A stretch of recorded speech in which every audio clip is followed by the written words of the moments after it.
Good morning everyone, welcome back to সোনাস world. তোমরা সবাই কেমন আছো? আশা করি সবাই ভালো আছো। আমিও ভালো আছি, খুব একটা ভালো নেই, কারণ আমরা সবাই জানি রাজ্য জুড়ে কি চলছে।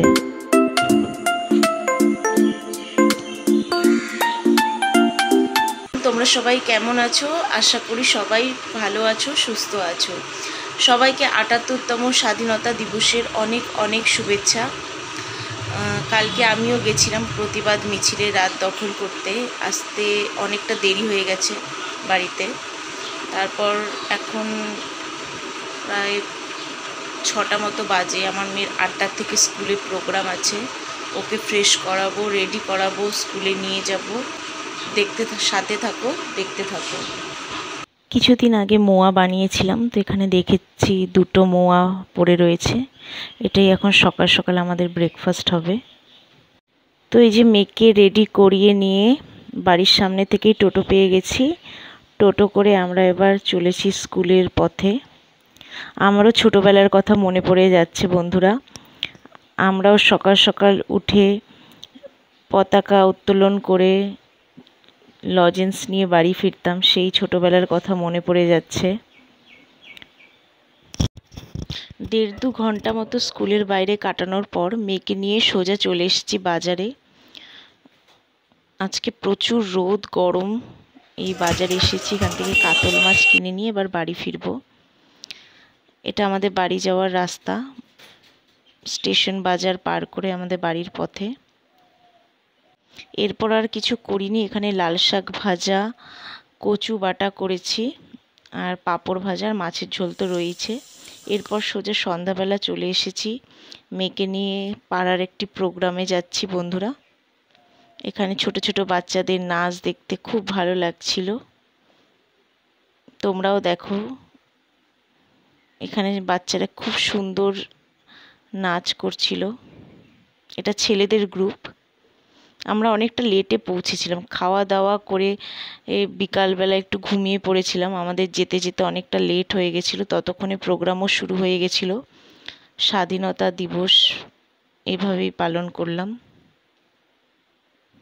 এরপর রাতে আর ভিডিওটা পুরোপুরি কন্টিনিউ করতে পারিনি। আজ পরের দিন, নেক্সট মর্নিং। পাতাগুলো হলুদ হয়ে যাচ্ছে, এরকম কুকড়িয়ে যাচ্ছে। কারোর যদি জানা থাকে প্লিজ কমেন্ট করে আমাকে জানিও। এই গাছটা ঠিক আছে, এই গাছটাই এই সমস্ত সাদা সাদা হয়ে। তাজা তাজা লঙ্কা, ডোলে মির্চি, পাহাড়ের লঙ্কা, ভীষণ ঝাল। স্বাধীনতা দিবসের পর আমি আর কোনো সেরকমভাবে ভিডিও করিনি। আমার মনটা খুব একটা ভালো নেই। আমি কেন, হয়তো আমাদের মতন অনেক মেয়েদেরই মনটা ভালো নেই। আমরা কি সত্যি ন্যায় বিচার পাবো এই পরিবেশে, এই পরিকাঠামোতে?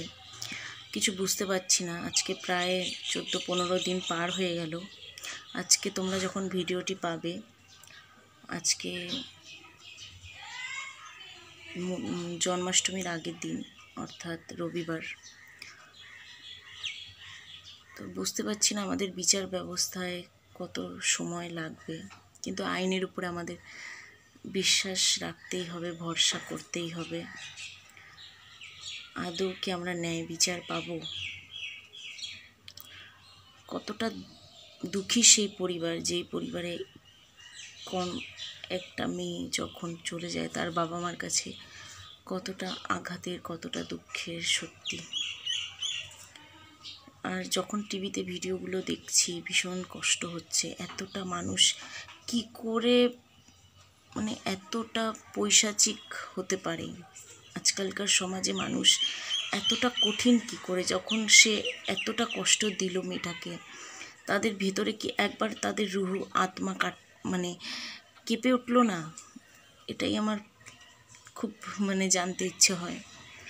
আর ভারতীয় বিচার ব্যবস্থার কিছু কিছু শেকল এতটা জোরালো নয় আজ অবধি। আমরা মুখেই নারী স্বাধীনতা নিয়ে কথা বলি ঠিকই, কিন্তু আদতে আমরা মেয়েরা সত্যি ভীষণ অসহায়, তাই মনে হচ্ছে এখন আমার। আর বেশি কথা না বাড়িয়ে ভিডিওটি আমি এখানেই শেষ করছি। এই সমস্ত যত আমি টিভি দেখছি আমার তত রাগ হচ্ছে যে কেন আমরা এখনো পর্যন্ত কিছু অপরাধীদেরকে ধরতে পারছি না। তারা কি সুন্দর সমাজে ঘুরে বেড়াচ্ছে আমাদের আশেপাশে, সেই মানুষগুলোকে কেন আমরা দেখতে পাচ্ছি না, কারাগারের অন্ধকারে পুড়তে পারছি না। শিথিল হয়ে গেছে কি এতটাই আমাদের আইনি ব্যবস্থা।